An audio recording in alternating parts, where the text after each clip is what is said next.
여러분 안녕하십니까? 문재인 주사파 정권 5년 동안 북괴 김정은, 김여정의 수석 대변인 역할을 얼마나 잘 수행을 했습니까? 김정은과 김여정에게 말 한마디 제대로 못했던 문재인의 5년, 삶은 소대가리로 평가가 되고 있는 문재인의 5년에 한마디로 북괴 김정은과 김여정, 굴종에 앞장섰던 것이 바로 문재인 정권의 통일부였지요. 윤석열 대통령이 통일부, 북한 지원부가 아니다. 정신 차리지 않으면 발칵 뒤집어 엎을 수도 있다라는 작심 발언을 쏟아내지 않았습니까? 통일부 사상 최초로 통일부 장관, 차관, 대통령실 통일비서관을 외부 인사로 전격 교체를 하고 있는 윤 대통령의 그 의지가 무엇이겠습니까? 자, 문재인 정부의 통일부 인사들이 충격적인 용역비 거래가 터졌습니다. 약탈적인 이권 카르텔, 김영호 통일부 장관 후보자 임명이 되면 싹 다 잘라야 한다라는 소식을 전달해 드리도록 하겠습니다. 정성산TV 좋아요, 구독, 알림은 큰 힘이 되겠습니다. 우리가 한 번쯤 여기서 윤석열 대통령의 워딩을 잘 들여다봐야 하는 게 무엇이겠습니까? 차관들을 임명을 한 이후에 윤석열 대통령이 헌법, 나에게 충성하지 말아라. 헌법에게 충성을 다해라. 또한 차관들, 우리 공무원 사회에 독보소처럼 카르텔을 형성하고 있는 이권 카르텔을 드러내라 라고 이야기하셨죠. 윤석열 대통령이 뭐라고 이야기했습니까? 대한민국 헌법을 위반하며 북괴와 뜻을 같이 하는 종북 주사파 세력들과는 끝까지 협치를 하지 않겠다라고 이미 대한민국 거대한 종북 주사파 세력들과의 전쟁을 선포하지 않았습니까? 그뿐이겠습니까? 문재인의 종전선언과 종북 세력들이 그토록 하려고 하는 이 종전선언에 대해 반국가 세력이다라고 아예 대못을 박았죠. 윤석열 대통령이 통일부 장차관을 동시에 공개한 뒤 공개적인 쇄신을 요구한 것은 정부의 대북 정책 기조와 반대로 가는 통일부를 이대로 방치할 수 없다는 판단 때문이었으며, 이번에 드러난 사실만 보더라도 문재인 전 정권의 통일부 인사들이 어떻게 용역비 이권 카르텔을 해 나누어 거래를 했는지 속속이 드러나고 있습니다.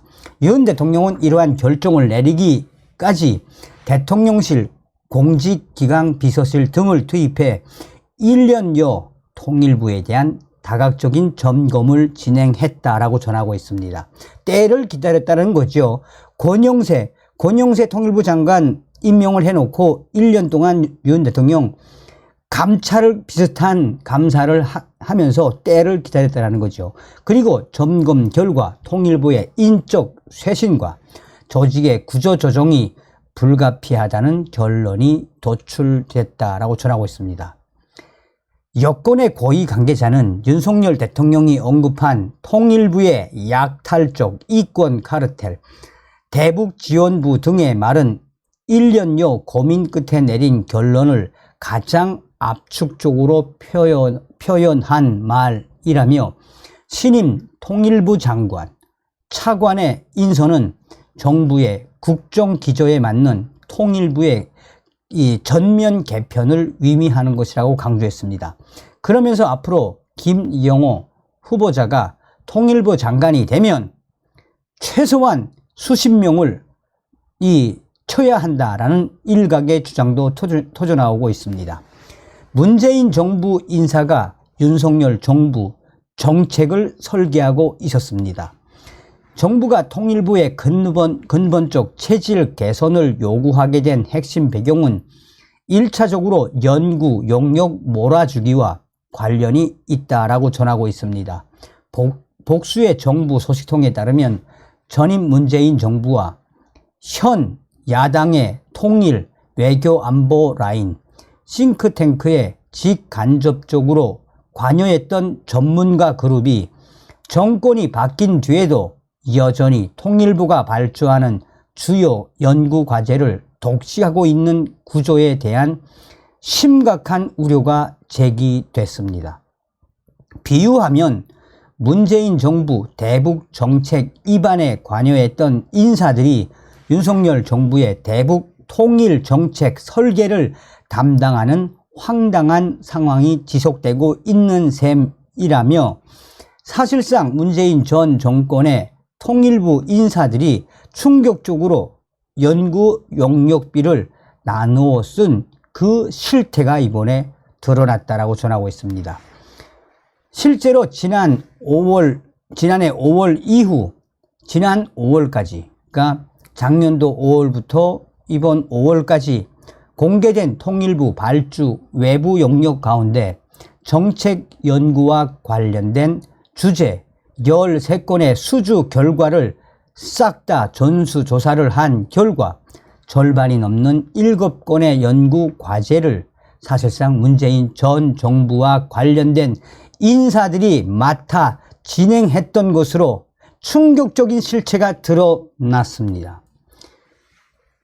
국민의힘 여권의 고위 인사는 정부 과제의 경우 연속으로 몇 년 이상 같은 연구 책임자나 연구진이 포함되면 제한을 걸 수 있는 규정이 있는데도 이마저도 제대로 지켜지지 않고 특정 진영의 연구 용역 과제가 쏠려왔다라며, 특히 과거부터 정부의 영역을 사실상 독점해왔던 진영에서만 계속 정부의 대북 통일 정책 설계를 맡기다 보니 통일부가 진짜로 대북 지원부가 돼버린 것이라며, 그동안 문재인 전 정권의 통일부 인사들끼리 이런 연구 용역비를 끼리끼리 해 먹었던 그런 충격적인 실체가 이번에 드러난 것이며, 여기에 윤석열 대통령은 통일부에 대한 쇄신을 강력하게 요구했다라고 전하고 있습니다.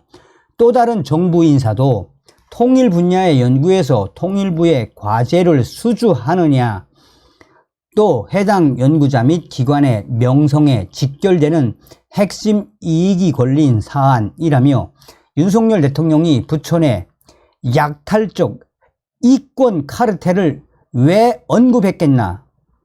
그것은 이러한 비정상적인 수주 구조와 직접 관련이 있으며, 윤석열 대통령이 왜 통일부를 약탈적 이권 카르텔, 북한 지원부라고 했는지 잘 새겨야 한다라고 정부 핵심 관계자는 주장하고 있습니다.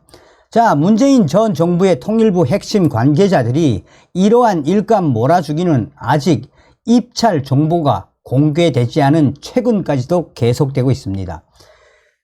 통일부는 지난달 15일 북한 경제, 사회, 실태 보고서 발간과 관련한 연구 용역 심사를 진행을 했습니다. 그런데 외부심사위원회에는 해당 입찰에서 연구 과제를 낙찰받은 곳과 같은 기관에서 겸임 직책을 맡은 사람이 포함이 됐습니다. 당시 해당 상황을 잘 아는 해당 인사는 이재명 캠프 정책 설계에 관여했던 인물이라며, 이재명 캠프 인사가 윤석열 정부의 통일 정책 과제를 심사한 격이다라고 말했습니다. 통일부는 해당 입찰 과정에 대한 논란이 커지자 결과 발표 이후 뒤늦게 해당 심사위원회의 평가 결과를 제외시켰습니다. 그러나 심사 결과는 바뀌지 않았습니다. 해당 인사를 제외하더라도 4명의 외부 심사위원이 친야권 성향의 민주당 성향의 진보 성향 3명, 보수 성향 1명으로 구성되어 있었기 때문입니다. 이에 대해 임명을 원한 여권 인사는 해당 연구 과제의 입찰가는 3억 4,400만 원으로 통상 통일부가 발주해온 3천만 원에서 4천만 원짜리 프로젝트에 비하면 10배나 큰 규모의 사업이라며, 당시 통일부는 일감 몰아주기에 대한 여권 내 비판 기류를 뒤늦게 확인하고 낙찰을 받은 진영에 이 사업 이후 과거처럼 입찰받기는 쉽지 않을 수도 있다라는 취지의 메시지를 전달한 것으로 알고 있다라고 말했습니다. 썩을 대로 썩었다는 이야기죠. 북한 인권보고서 번역에도 시큰둥, 통일부. 정부가 가치 외교 기조에 따라 중시하던 북한 인권 문제에 대해서도 통일부는 소극적인 태도를 보였다는 비판을 받고 있습니다. 통일부는 지난 3월 북한 인권 보고서를 발간하는 과정에서 예산 부족 문제에 시달렸는데, 이에 대해 여당 위원들 사이에선 애초에 통일부가 예산 확보 의지가 없었다라는 비판이 지금 쏟아져 나오고 있습니다. 그만큼 의지가 하고 싶지 않았다는 이야기죠. 국민의힘 예결 특위 소위원회 위원들은 위견 취합 문서에 따르면 지난해 여당 예결 위원들은 북한 인권 보고서 예산과 관련해 국문판 1만 부뿐만 아니라 영문판 1000부 발행에 드는 비용 등 2억 원의 예산 증액이 필요하다는데 뜻을 모았었습니다. 최초로 북한 인권 보고서를 공개하고 이를 번역해 전 세계에 알려야겠다는 대통령실의 의지가 강했기 때문입니다. 그러나 이러한 계획과 달리 야당과의 협의 과정에서 관련 예산 증액분 4,400만 원으로 대폭 줄었습니다. 이에 대해 통일부 당국자는 당시 야당의 인권 보고서 공개는 물론 번역본 발간에도 반대했기 때문에 예산을 확보할 수 없었다라며, 이 때문에 영문판 보고서를 번역하는 일도 통일부 내 인력들이 자체적으로 진행할 수밖에 없었다라고 황당한 주장을 하고 있습니다. 그러나 당시 예산 결정 과정에 참여했던 인사들의 인식은 다릅니다. 당시 사정을 잘 아는 인사는 야당의 반대가 있었지만 중요한 건 북한 인권의 실태를 고발하는 자체를 부담스러워하는 통일부가 적극적으로 나서지 않은 영향이 매우 크다라며, 예산이 왜 줄어든 건지 매우 의심스러워 기획재정부에 문의를 했더니 통일부가 애초에 예산 자체를 원치 않아 2억 원 증액분을 지키지 못했다라는 답변이 돌아왔다라고 말하고 있습니다. 예결위에 참여했던 여당 위원들도 통일부가 북한 인권 보고서에 대해서는 소극적인 입장으로 일관했다라며, 국문판 인권 보고서는 어쩔 수 없이 수용했지만 이를 번역해 해외에 공개하기 위한 예산 확보와 관련해서는 의도적으로 전면에 나서지 않았을 가능성을 배제하기 어렵다라고 주장하고 있습니다. 지난해 11월 국회 외통위 소위원회에 참석한 통일부 고위 당국자는 관련 예산 삭감에 대한 예산을 묻는 야당 위원들의 질문에 수용하겠다, 꼭 필요한 돈이라면 예비비라도 사용할 수 있도록 하겠다라고 답변을 하기도 했다. 이와 관련해 통일부 관계자는 원활한 북한 인권 보고서 발간을 위해 예산 증액의 근거를 국회와 기획재정부에 적극 제출하며 노력했지만 결과적으로 기존 요청액 5,900만 원보다 오히려 예산이 줄어 아쉬운 부분이 많았다라고 징징대고 있습니다. 자, 해법은 뭐겠습니까? 대통령실 관계자에 따르면 공무원 출신인 윤석열 대통령은 직업 공무원에 대한 신뢰도가 워낙 높아서 문제점을 알고도 이를 인사로 해결할 생각이 적어졌던 것으로 안다라며, 그러나 새 정부가 들어섰음에도 이 복지부동을 보여주는 일부 공무원 조직에 대해 인내심이 1년 만에 한계에 달한 상황으로 보면 된다. 참을 만큼 참았다라고 하는 거죠. 이 관계자는 이어 특히 통일부의 경우 남북 연락소 폭파나 탈북 어민 강제 북송과 같이 대북 정책의 철학이 반영되는 사건과 관련해 윤석열 대통령의 우려가 매우 컸던 것으로 안다라며 결국 1년여 만에 지난 정부 당시 해당 사안에 대해 책임져야 할 위치에 있었던 인사들이 그대로 남아있어 개선 의지가 없다는 판단을 내린 것으로 보인다며, 또 다른 여권의 핵심 관계자는 김용호 통일부 장관 후보자가 취임하면 통일부 대대적인 인적 개편에 나설 것이다 라며 지난 정부에서 임명된 통일부 고위 공직자들 싹 다 정리될 가능성이 매우 크다라고 말했습니다. 실제 이번 인사가 발표되기 한 달여 전부터 여권의 핵심 인사들 사이에서는 통일부 내에서 행시 36기 이상은 싹 다 옷을 벗을 것이라는 관측이 나왔습니다.